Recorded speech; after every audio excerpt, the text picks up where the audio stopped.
ओम शांति। Good morning. आज Sunday है, तो आज हम सभी अव्यक्त बाप दादा के मधुर महावाक्य सुनेंगे। 6 दिसंबर 2020 और यह मुरली रिवाइज है 20/2/87। तो 20 फरवरी 87 के अव्यक्त महावाक्य।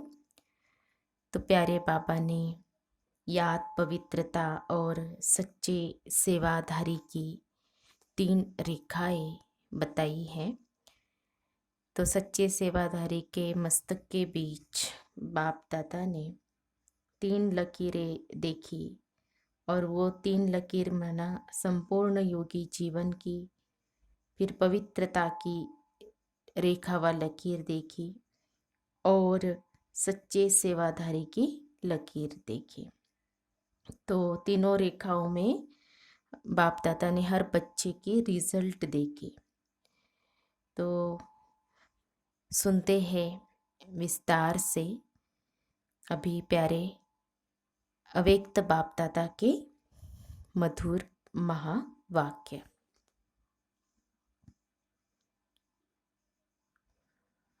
मुरली का शीर्षक है याद, पवित्रता और सच्चे सेवाधारी की 3 रेखाएं। याद, पवित्रता और सच्चे सेवाधारी की 3 रेखाएं। आज सर्वस्नेही विश्व सेवाधारी बाप अपने सदा सेवाधारी बच्चों से मिलने आए हैं। सेवाधारी बाप दादा को समान सेवाधारी बच्चे सदा प्रिय है। आज विशेष सर्व सेवाधारी बच्चों के मस्तक पर चमकती हुई विशेष 3 लकीरें देख रहे हैं।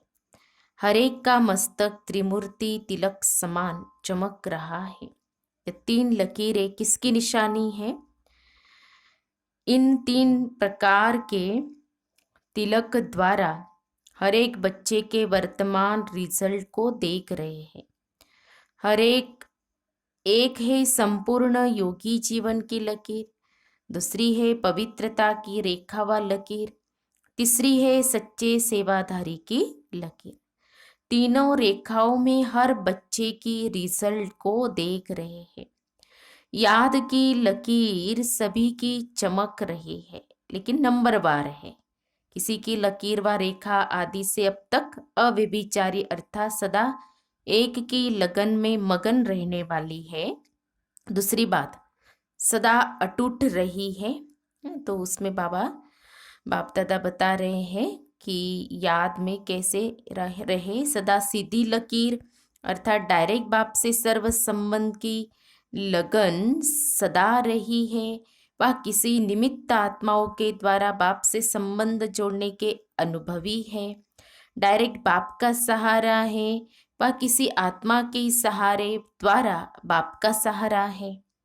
एक है सीधी लकीर वाले, दूसरे है बीच बीच में थोड़ी टेढ़ी लकीर वाले। यह है याद की लकीर की विशेषता है। तो इससे हम चेक कर सकते हैं। फिर दूसरी है संपूर्ण पवित्रता की लकीर व रेखा। इसमें भी नंबरवार है। एक है ब्राह्मण जीवन लेते ही ब्राह्मण जीवन का विशेष बाप का वरदान प्राप्त कर सदा और सहज इस वरदान को जीवन में अनुभव करने वाले। उड़ों की लकीर आदि से अब तक सीधी है। दूसरे ब्राह्मण जीवन के इस वरदान को अधिकार के रूप में अनुभव नहीं करते। कभी सहज, कभी मेहनत से, बहुत पुरुषार्थ से अपनाने वाले हैं। उड़ों की लकीर सदा सीधी और चमकती हुई नहीं रहती है। वास्तव में याद व सेवा की सफलता का आधार पवित्रता। सिर्फ ब्रह्मचारी बनना यह पवित्रता नहीं, लेकिन पवित्रता का संपूर्ण रूप है ब्रह्मचारी के साथ साथ ब्रह्माचारी बनना। बाबा हमेशा कहते हैं ना, ब्रह्मचर्य ने ब्रह्मा के आचरण पर चलने वाले ब्रह्मचारी। ब्रह्मचारी अर्थात ब्रह्मा के आचरण पर चलने वाले, जिसको फॉलो फादर कहा जाता है, क्योंकि फॉलो ब्रह्मा बाप को करना है, शिव बाबा के समान स्थिति में बनना है। फॉलो ब्रह्मा बाप को करना है, शिव बाप के समान स्थिति में बनना है, लेकिन आचरण व कर्म में ब्रह्मा बाप को फॉलो करना है। हर कदम में ब्रह्मचारी ब्रह्मचर्य का व्रत सदा संकल्प और स्वप्न तक हो। पवित्रता का अर्थ है सदा बाप को कंपेनियन अर्थात साथी बनाना और बाप की कंपनी में सदा रहना। कंपेनियन बना दिया बाबा मेरा, यह भी आवश्यक है, लेकिन हर समय कंपनी भी बाप की रहे, इसको कहते हैं संपूर्ण पवित्रता।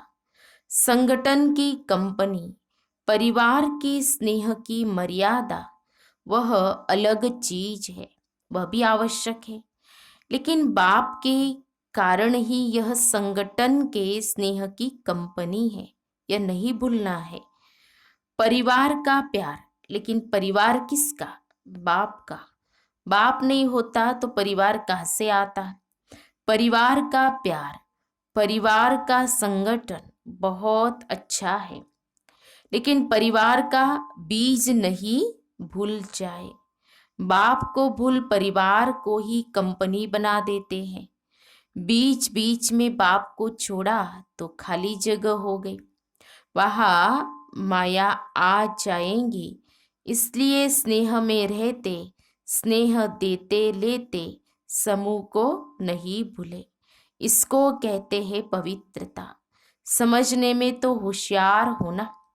कई बच्चों को संपूर्ण पवित्रता की स्थिति में आगे बढ़ने में मेहनत लगती है, इसलिए बीच बीच में कोई को कंपेनियन बनाने का भी संकल्प आता है, और कंपनी भी आवश्यक है, यह भी संकल्प आता है। सन्यासी तो नहीं बनना है, लेकिन आत्माओं की कंपनी में रहते बाप की कंपनी को भूल नहीं जाओ, नहीं तो समय पर उस आत्मा की कंपनी याद आएंगी और बाप भूल जाएगा, तो समय पर धोखा मिलना संभव है, क्योंकि साकार शरीरधारी के सहारे की आदत होंगी तो अव्यक्त बाप और निराकार बाप पीछे याद आएगा। पहले शरीरधारी याद आएगा।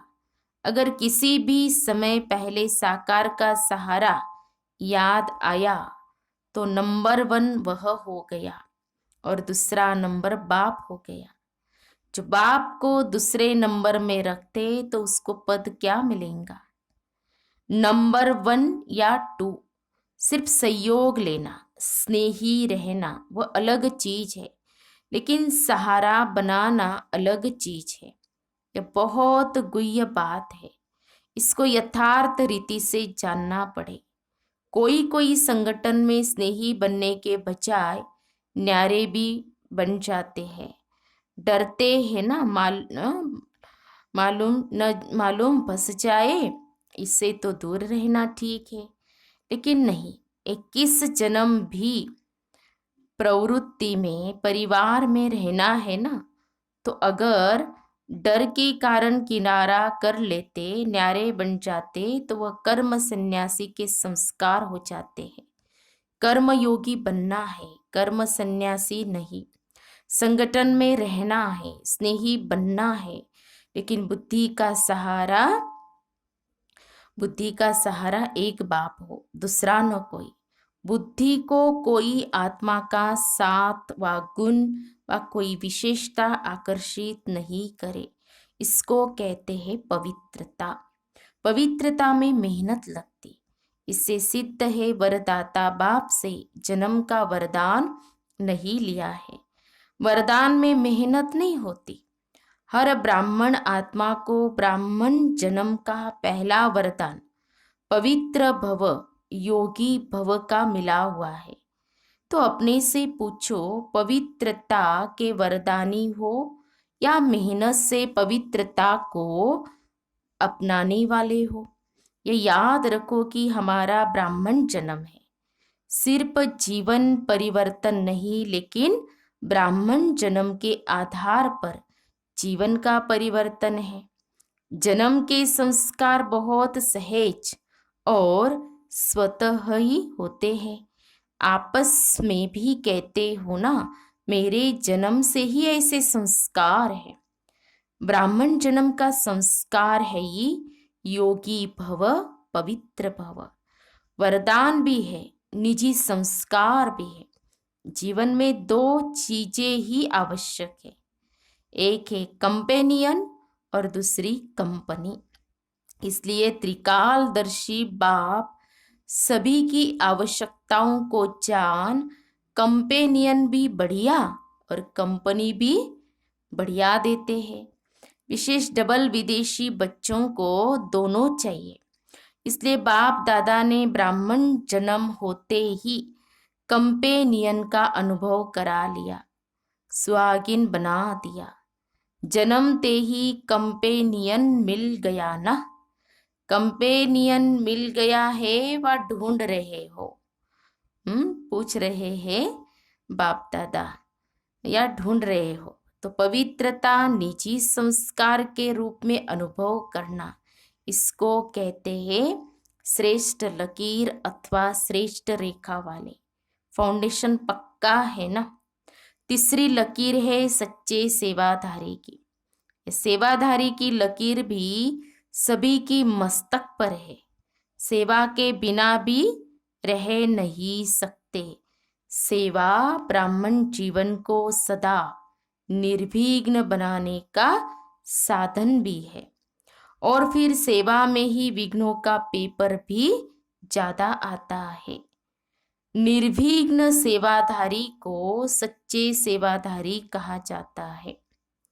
विघ्न आना यह भी ड्रामा की नोंद है।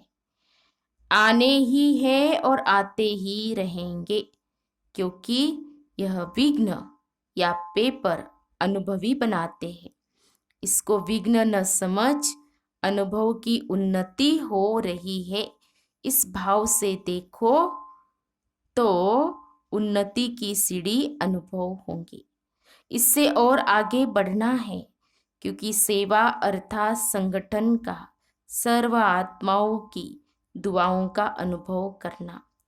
सेवा के कार्य में सर्व की दुआएं मिलने का साधन है। इस विधि से, इस वृत्ति से देखो तो सदा ऐसे अनुभव करेंगे कि अनुभव की अथॉरिटी और आगे बढ़ रही है। विघ्न को विघ्न नहीं समझो और विघ्न अर्थ निमित्त बनी हुई आत्मा को विघ्नकारी आत्मा नहीं समझो।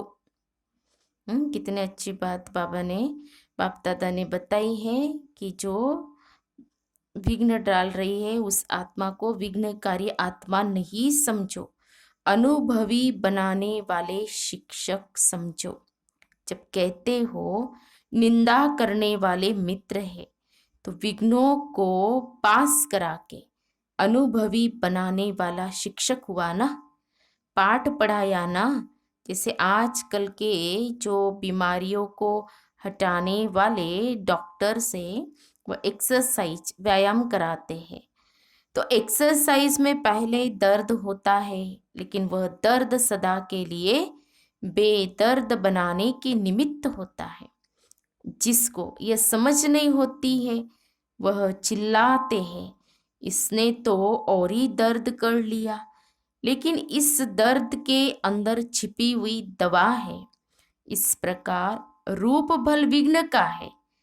आपको विघ्नकारी आत्मा दिखाई पड़ती, लेकिन सदा के लिए विघ्नों से पार कराने के निमित्त, अचल बनाने के निमित्त वही बनते।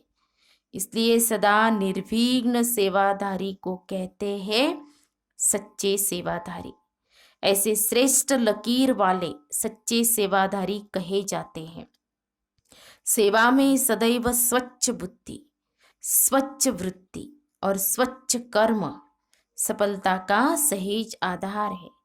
कोई भी सेवा का कार्य जब आरंभ करते हो तो पहले यह चेक करो कि बुद्धि में किसी आत्मा के प्रति भी स्वच्छता के बजाय अगर बीती हुई बातों की जरा भी स्मृति होंगी तो उसी वृत्ति दृष्टि से उनको देखना, उनसे बोलना होता।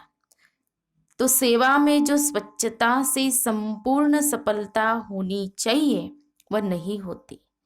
बीती हुई बातों को व वृत्तियों आदि सबको समाप्त करना, यह है स्वच्छता।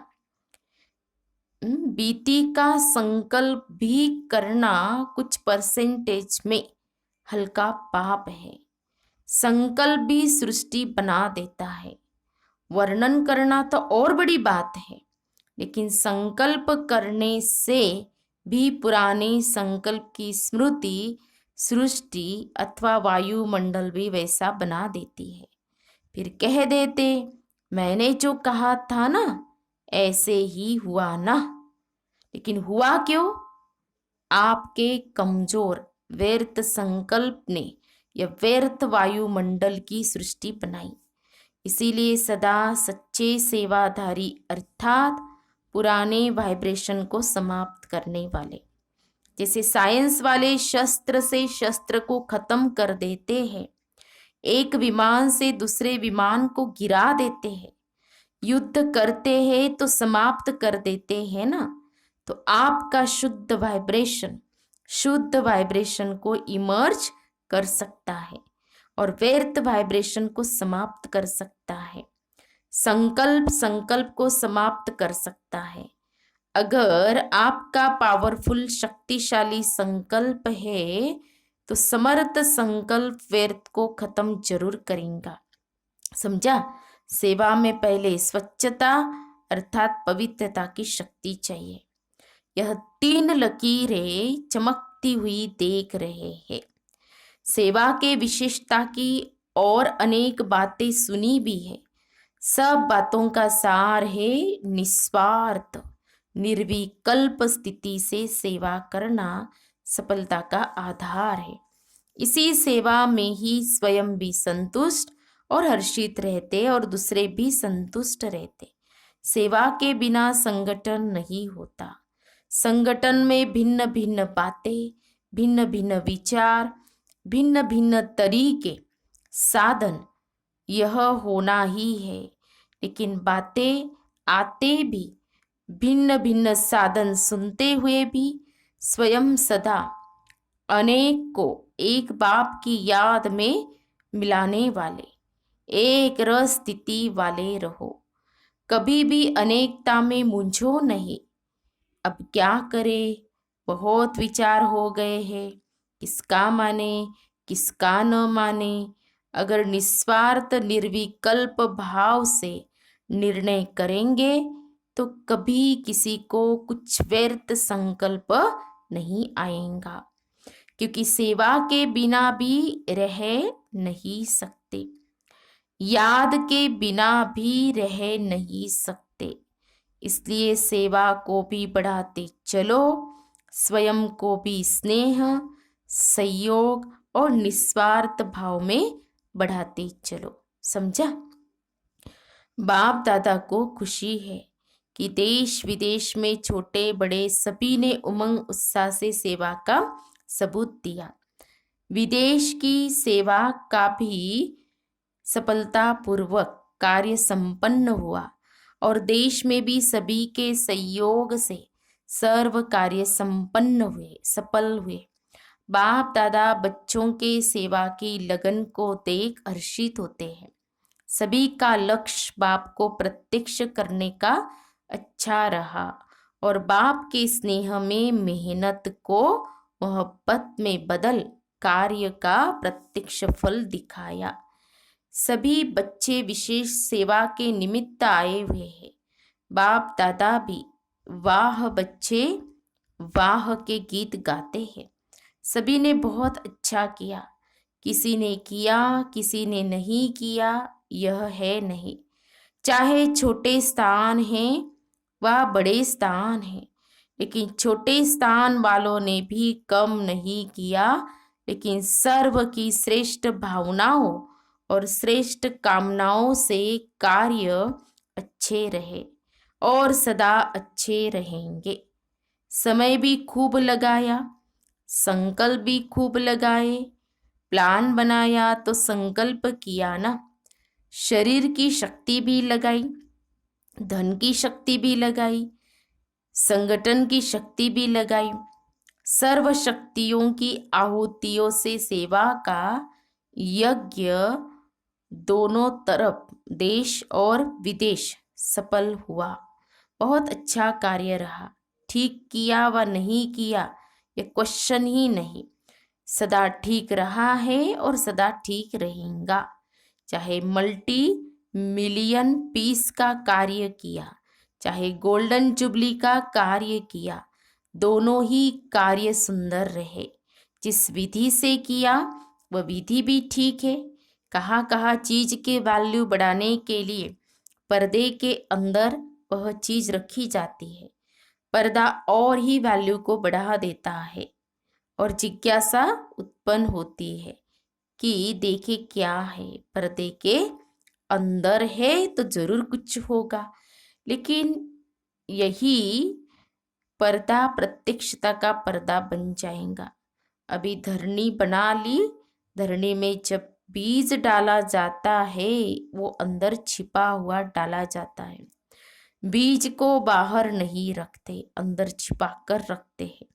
और फल व वृक्ष गुप्त बीज का ही स्वरूप प्रत्यक्ष होता। तो अब बीज डाला है, वृक्ष बाहर स्टेज पर स्वतः ही आता जाएगा। खुशी में नाच रहे हो ना, वाह बाबा तो कहते हो, लेकिन वाह सेवा भी कहते हो। अच्छा, समाचार तो सब बाप दादा ने सुन लिया। इस सेवा से जो देश विदेश के संगठन से वर्ग की सेवा हुई, यह चारों ओर एक ही समय एक ही आवाज बुलंद होने या फैलने का साधन अच्छा है। आगे भी जो भी प्रोग्राम करो, लेकिन एक ही समय देश विदेश में चारों ओर एक ही प्रकार की सेवा कर, फिर सेवा का फल स्वरूप मधुबन में संगठित रूप में हो। चारों ओर एक लहर होने कारण सब में उमंग उत्साह भी होता है और चारों ओर रूहानी रेस होती, रीस नहीं कि हम और ज्यादा से ज्यादा सेवा का सबूत दे। तो इस उमंग से चारों ओर नाम बुलंद हो जाता है। इसलिए किसी भी वर्ग का बनाओ, लेकिन चारों ओर सारा वर्ष एक ही रूपरेखा की सेवा की तरफ अटेंशन हो। तो उन आत्माओं को भी चारों ओर का संगठन दे, उमंग आता है, आगे बढ़ने का चांस मिलता है। इस विधि से प्लान बनाते बढ़ते चलो। पहले अपनी अपनी एरिया में उन वर्ग की सेवा कर छोटे छोटे संगठन के रूप में प्रोग्राम करते रहो और उस संगठन से फिर जो विशेष आत्माएं हो उनको इस बड़े संगठन के लिए तैयार करो। लेकिन हर सेंटर या आसपास के मिलकर करो, क्योंकि कई यहाँ तक नहीं पहुँच सकते, तो वहाँ पर भी संगठन का जो प्रोग्राम होता उससे भी उनको लाभ होता है। यहाँ माना मधुबन में, माउंट आबू में। तो पहले छोटे छोटे स्नेह मिलन करो, फिर जोन को मिलाकर संगठन करो, फिर मधुबन का बड़ा संगठन हो। तो पहले से ही अनुभवी बन करके फिर यहाँ तक भी आएंगे। लेकिन देश विदेश में एक ही टॉपिक हो और एक ही वर्ग के हो। ऐसे भी टॉपिक्स होते हैं जिसमें 2-4 वर्ग भी मिल सकते हैं। टॉपिक विशाल है तो 2-3 वर्ग के भी उसी टॉपिक बीच आ सकते हैं। तो अभी देश विदेश में धर्म सत्ता, राज्य सत्ता और साइंस की सत्ता, तीनों के सैंपल्स तैयार करो। अच्छा, सर्व पवित्रता के वरदान के अधिकारी आत्माओं को, सदा एक रस निरंतर योगी जीवन के अनुभवी आत्माओं को, सदा हर संकल्प हर समय सच्चे सेवाधारी बनने वाली श्रेष्ठ आत्माओं को विश्व स्नेही विश्व सेवाधारी बाप दादा का याद प्यार और नमस्ते। हम रूहानी बच्चों की रूहानी बाप दादा को याद प्यार और नमस्ते नमस्ते। ओम शांति ओम शांति ओम शांति। गुड मॉर्निंग बाप दादा, शुक्रिया बाप दादा, थैंक्स बाप दादा। फिर आज की मुरली में बाप दादा का वरदान है, कंबाइंड स्वरूप की स्मृति द्वारा अभूल बनने वाले निरंतर योगी भव। कंबाइंड स्वरूप की स्मृति द्वारा अभूल बनने वाले निरंतर योगी भव। जो बच्चे स्वयं को, स्पष्टीकरण है, जो बच्चे स्वयं को बाप के साथ कंबाइंड अनुभव करते हैं उन्हें निरंतर योगी भव का वरदान स्वतः ही मिल जाता है, क्योंकि वो जहाँ भी रहते हैं मिलन मेला होता रहता है। उन्हें कोई कितना भी भुलाने की कोशिश करे लेकिन वे अभूल होते हैं।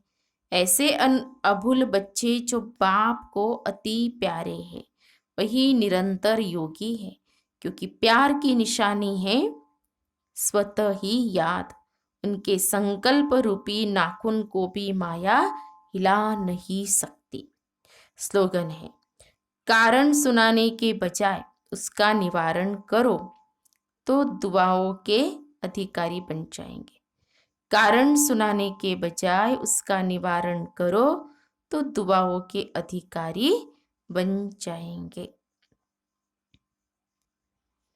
तो हम सब ने अव्यक्त बाप दादा के मधुर महावाक्य सुने। तो बाप दादा ने 3 रेखाएं बताई योगी जीवन की, और फिर पवित्रता की और सच्ची सेवाधारी की रेखा लकीर है ना। तो क्या विशेषता है वो बाप दादा ने सुनाई है।